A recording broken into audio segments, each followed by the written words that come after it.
All right, let's move to our next discussion now. African leaders have taken a stand against corruption in the continent, and the target to the end, and to this target, to the end, the scourge in this year 2018, and Nigeria is leading that fight. Yes, indeed. And it is on this note that environment and economic experts want government to adopt a different approach in its fight against corruption. Helen Osamede Akins reports.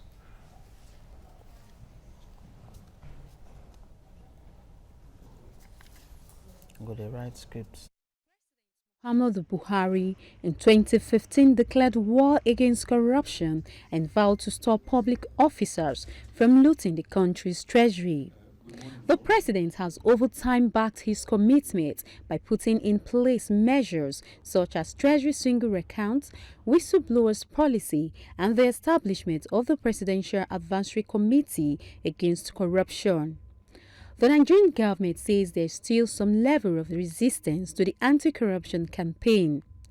Participants at this conference on behavioral insight and policy making in Nigeria want the government to adopt a different approach in the fight by targeting social norms which encourage corruption.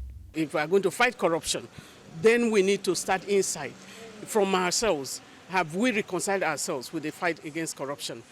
Can we reconcile other people as well? Can we look at who is guilty or who is talking about issues of anti-corruption in Nigeria? Again, look beyond the traditional approach of tackling corruption in Nigeria, looking for innovative way on how to deal with the issue of corruption. And behavioral approach is a perspective that is increasingly gaining attention globally. If we continue at this rate, as government after government has done since 1960, I don't see what is new and what is going to change, except we can do something about the motivations and the intentions of the people who are involved with corruption by understanding where it's coming from. They acknowledge the fact that citizens are most affected by the impact of corruption as resources meant for the public are diverted by a few in the society. The call on the citizens to join hands with the government and fight the monster called corruption. That citizens' demand culture is critical towards curbing corruption. If citizens don't ask questions, the government can get away. So that we must build institutions of demand. People must demand government to be accountable. Otherwise, government might just be complacent. One of the ways we can also ensure that government implement policies is for citizens to also cry out when there are gaps in policy implementations. That is why we have this meeting, to reawaken the mind of citizens and the consciousness of citizens again, that they have a role to play in terms of their behavior and their attitude towards fighting corruption. Fighting corruption is not a government responsibility as such. It is the responsibility of the citizen. It is the citizens that fight corruption and demand the government to give account.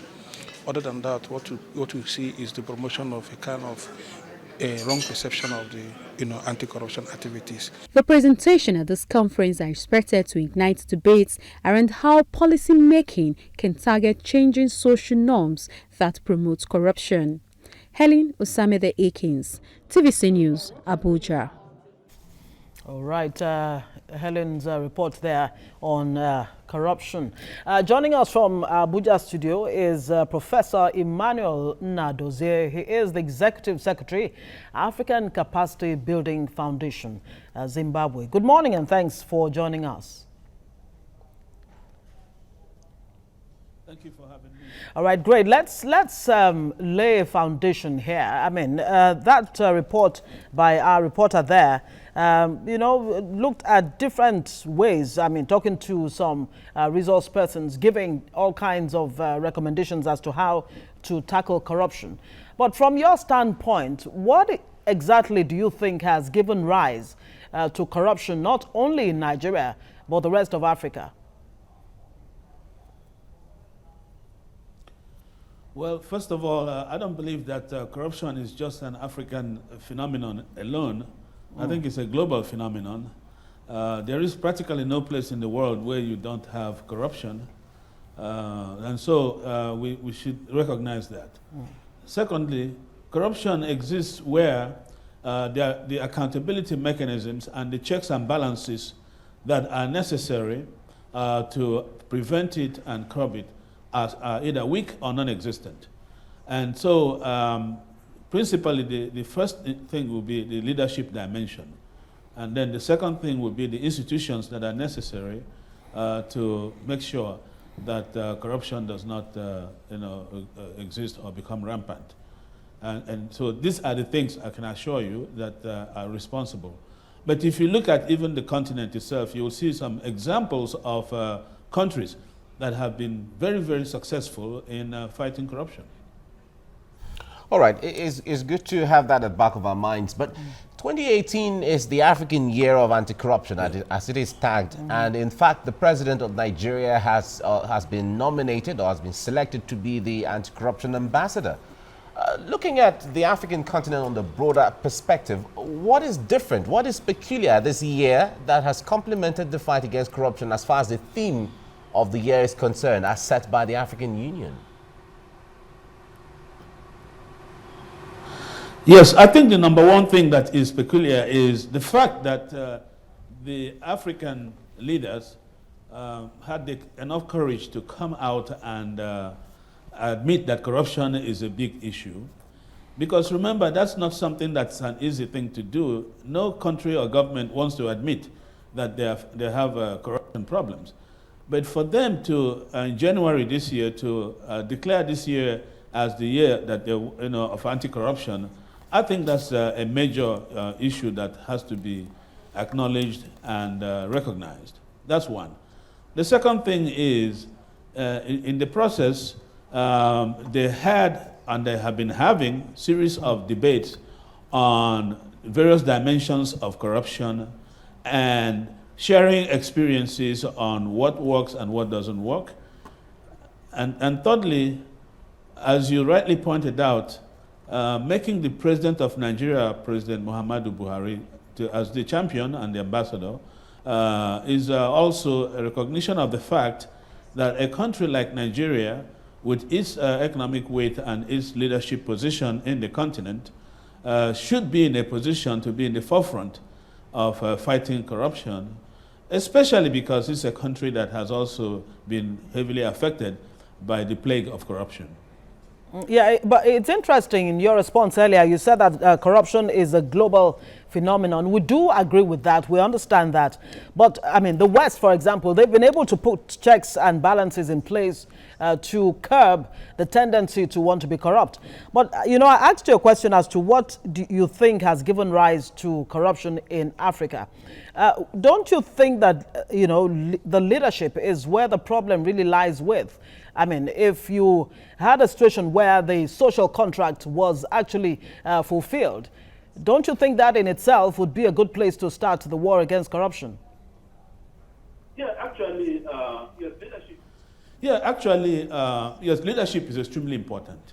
Yes, but remember that, in fact, that's what I said before, that leadership is where the thing lies, especially if you want to have a successful war against corruption in the public sector in particular. Yeah.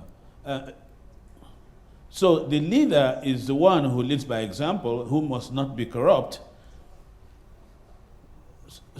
so that he can have the moral authority to be able to hold others accountable. That's one. But at the same time, like I mentioned before, the institutions that are important, whether they are the other arms of the government, including the parliament and the judiciary, have to be strong enough, because there's an enforcement dimension, there's accountability dimension as well. But the other non-governmental institutions, whether they are the religious institutions, the media, or the civil society in general, have critical roles to play, especially in the area of sensitization, awareness, moral suasion, and cultural revolution that is necessary for younger people to begin to understand that corruption should not be condoned or accepted anywhere at all. So there are some success stories in this continent, and I believe that those are things that can be. Which countries can you point to? Which countries in Africa can you really point to where the war against corruption has been successful? Oh, yeah, I can easily point out to Rwanda, for example. Yes. And even if you look at Ethiopia to some extent, if you go to Rwanda, you ask anybody, any government official, if they are willing to take a bribe or whatever, the answer you will get is that they will never ever touch that. And the reason is because, like every other country, they do have very strong anti-corruption legislations and anti-corruption rules and regulations, but they are enforced. And the penalties are quite severe that anybody who wants to engage in such something will think twice because the cost is too high for them to be involved in. And also the leader leads by example. So it's, you don't have sacred cows. In many countries, the problem you have is that they have the anti-corruption legislations, but if you are a member of a particular political party, you may not be prosecuted even if you have been blatantly corrupt. So there should be no sacred cows, and everybody should be held accountable equally before the law. And this is precisely what makes it work in many places. All right. You've mentioned Rwanda and Ethiopia. We also read about what's going on in Botswana and Tanzania, which is really interesting. But the big ones, like Nigeria, for instance, when agencies, international rating agencies like the Transparency International come up with a very indicting report about on corruption about some of these countries, they tend to debunk it instead of looking inwards to see what they can do. But if we have to look at Africa from the broader perspective, it has an agenda called Agenda 2063, which has some programs there: Continental Free Trade Area, free movement of people, single African air transport market, among other things. Now, how threatened is Agenda 2063, which the African Union has seen as the dream of putting the continent?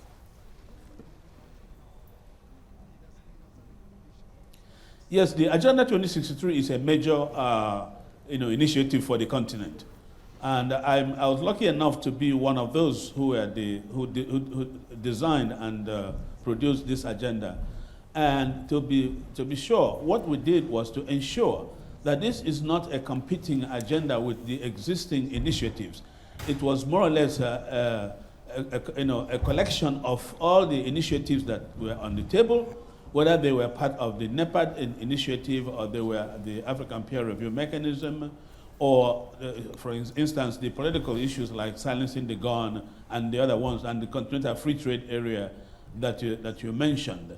But one other important thing about Agenda 2063 is that it is a 50-year plan that is divided into 10-year plans. So within the first 10 years, there are some milestones that are identified that must be achieved. You mentioned the Continental Free Trade Area as an example, although it was supposed to be achieved in 2017, but at least the fact that in 2018, more than 47 or 49 countries signed up for this Continental Free Trade Agreement is a major milestone. But it is one thing to have a very good vision or strategy or even a plan, but it's another thing to implement it. And so right now, only about 6 countries have ratified the Continental Free Trade Agreement. And you need about 22 to ratify it for it to become effective. So it is extremely important for the campaign to mount on, because this is something that's extraordinary from an economic standpoint that opens up the 2-point-something billion in the continent, 1.2 billion people in the continent, to be able to have this kind of single market where businesses can export without any interference. Yes, very interesting there. But the issue of corruption, when we talk about corruption, we seem to narrow it down to stealing public funds. I wonder if you see corruption in a much broader perspective in terms of, take governance, for example. People put themselves forward. They know they don't have the capacity or the willingness to do right by the population in terms of providing the basic necessities of life. The Amnesty International or Transparency International report that comes up every time seems to link the poorest countries with corruption, which means there's a link between corruption and poverty, or the other way around. So imagine if, for example, a leader who does not have what it takes to provide, good governance for the people. Is that not corruption in itself, beyond pilfering public funds? Yeah, corruption comes in many ways. You're absolutely correct. And I have a broader view of corruption than many people might have. But of course, the most pernicious one is the public sector corruption, because that's the one that has the potential to have a major negative impact on a larger populace or larger proportion of people in the society, especially from the point of view of robbing them of.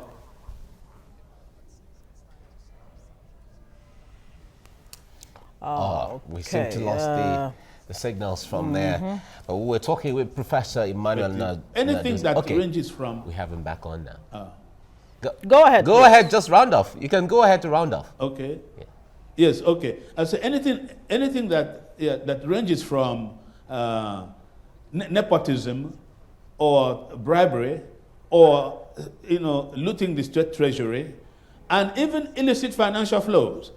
This is something that is not just a phenomenon for Africa, but you have all kinds of secrecy jurisdictions somewhere where people will, put in resources or do some sort of transfer mispricing or illegally gotten wealth and store them there so that nobody would know the beneficial ownership that is there. So it is a broader issue. And that dimension is an African problem with a global solution. And so we shouldn't just simply concentrate on the civil servant who asks for a little bribe to be able to provide you with some service you're entitled to, or the police person on the street that takes a bribe and lets you go instead of for a traffic violation. But it is all-encompassing.